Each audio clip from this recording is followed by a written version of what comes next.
भी घणा मुझो जाओ से जानी दाई दर पटियो त बाहर निकती बानी मौला लिखस मुहते का नबुवत जी निशानी चई इहो मुरसल मुखे जो मां साझा सुबहानी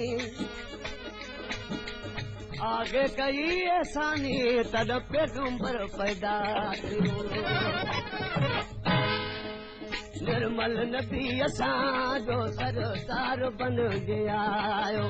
निर्मल नबी असांजो सरदार बन गया लौलाक लमा मुल्क जो लौलाक लमा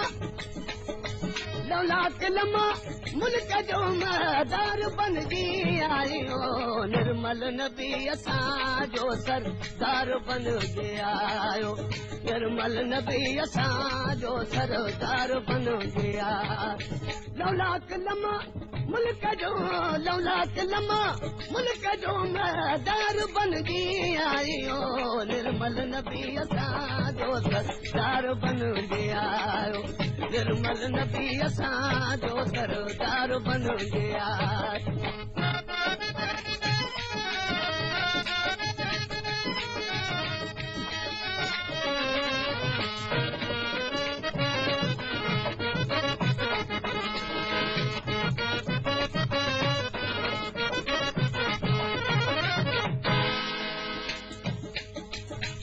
न खुदा पाक जो थोरा रसूल लाते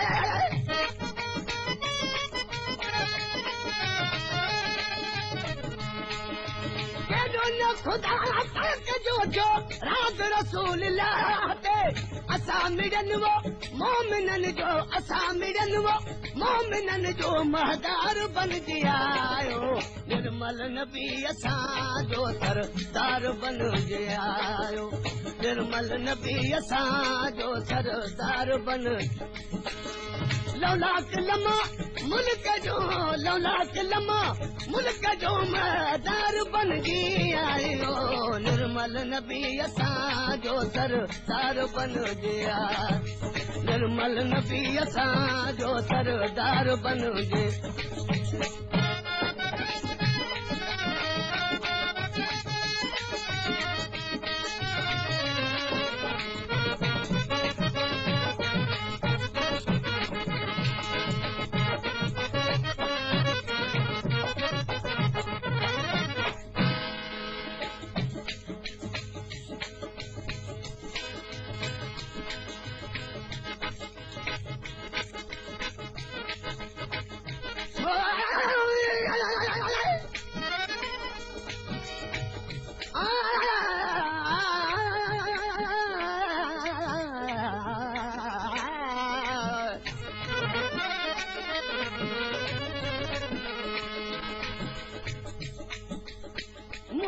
मोहम्मद कदे मुझ मन थियो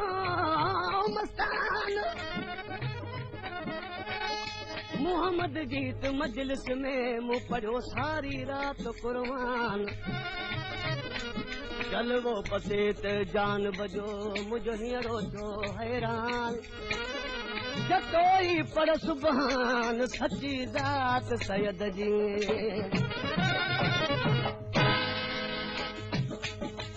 अल्लाह कई आइज़त मौला पजे महबूब जी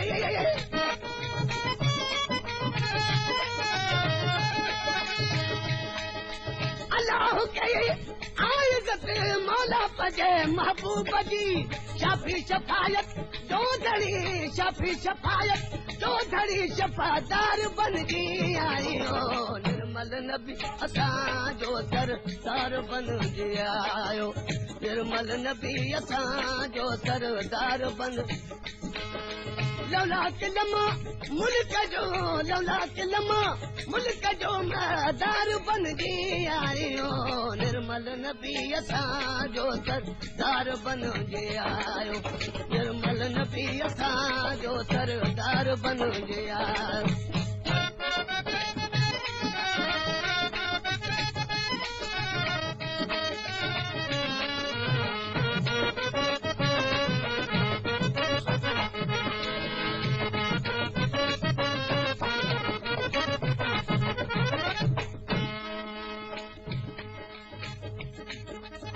अल्लाह ॾिना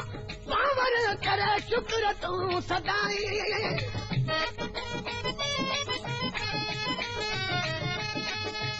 अल्लाह ॾिना पावर करे शुक्र तूं सदाई वाली विलायत जो धड़ी वाली विलायत जो धड़ी पगेदार बनजी आयो निर्मल नबी असांजो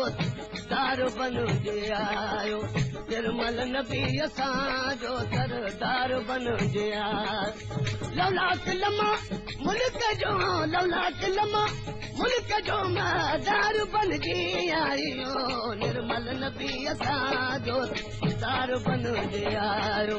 निर्मल नबी असांजो सरदार बनजी आयो